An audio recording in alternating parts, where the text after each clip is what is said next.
We're in the studios today with some very special guests from the Rhode Island Brain and Spine Tumor Foundation.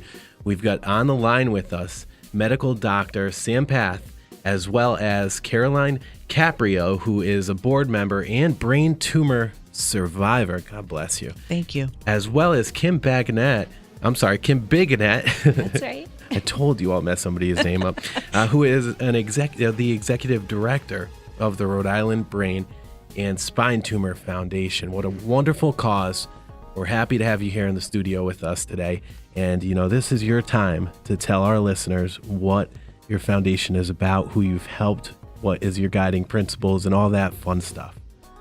July 25th, 2013, I went to Dr. Sam Path with an MRI, and I thought I was going to die. And he looked at me and he said, "I'm going to save you." And he did. He has a foundation, and it's helped not only myself, but many other people. After the surgery, they don't forget about you. There are so many programs, and they've helped so many of us in so many different ways. I just can't say enough about Dr. Sam Path or the Rhode Island Brain Spine Tumor Foundation. Mm-hmm. That's amazing. And Kim, your role as the executive director, what do you do for the foundation, and how?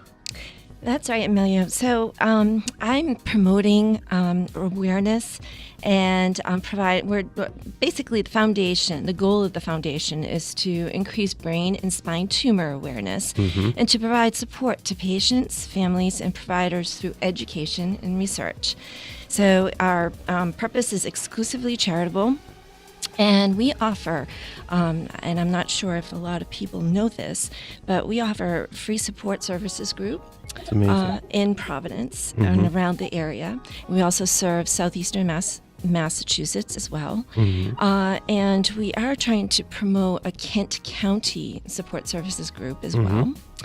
And then we are in the process of establishing a patient assistant fund.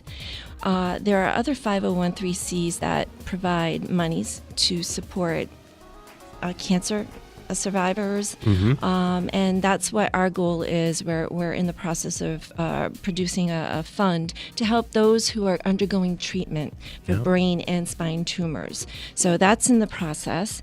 And then we offer fundraisers. We're doing a bunch of fundraisers that Caroline has helped promote, and she is my fundraising guru. And we will be hosting a fundraiser September 16th.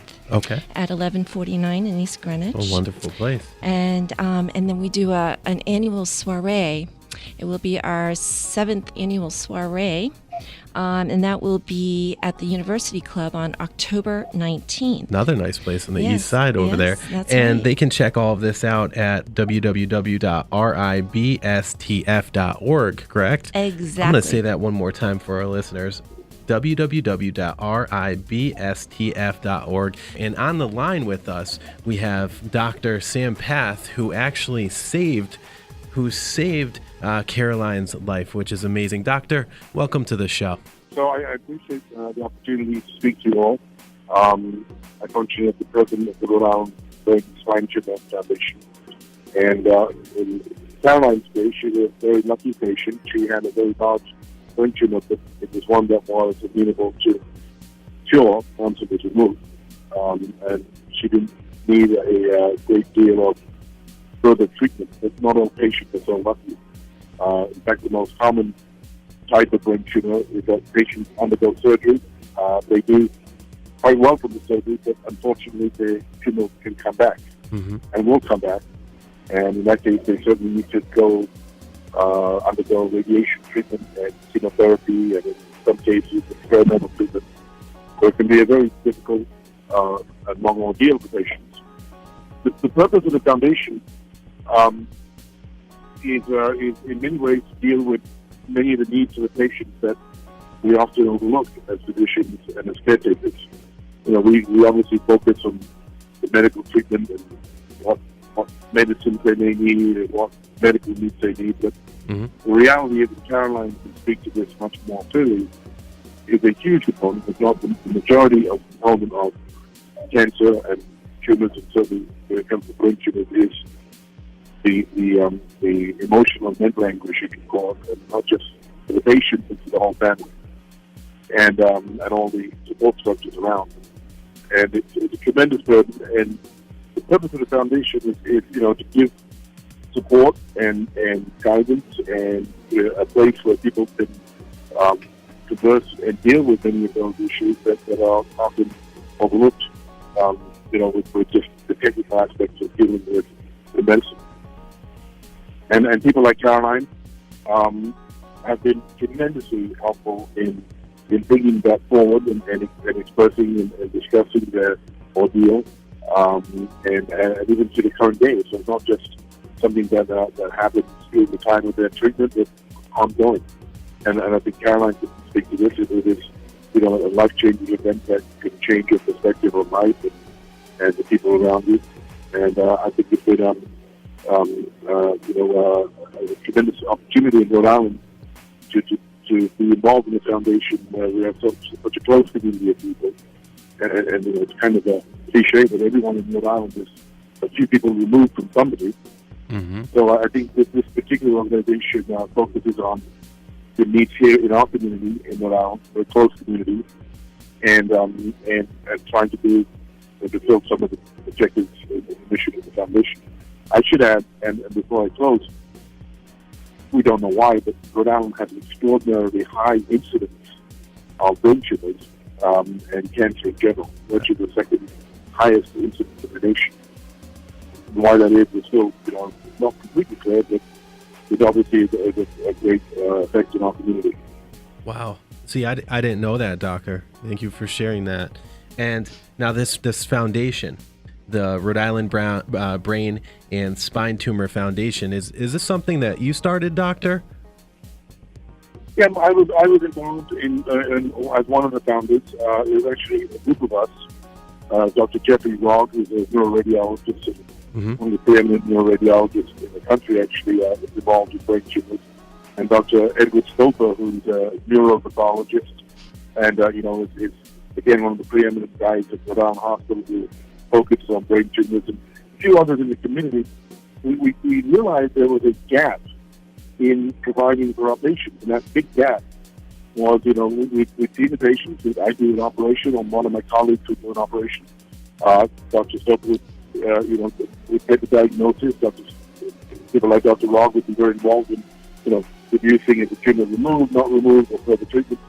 But, it was very non-cohesive as many things are in medicine.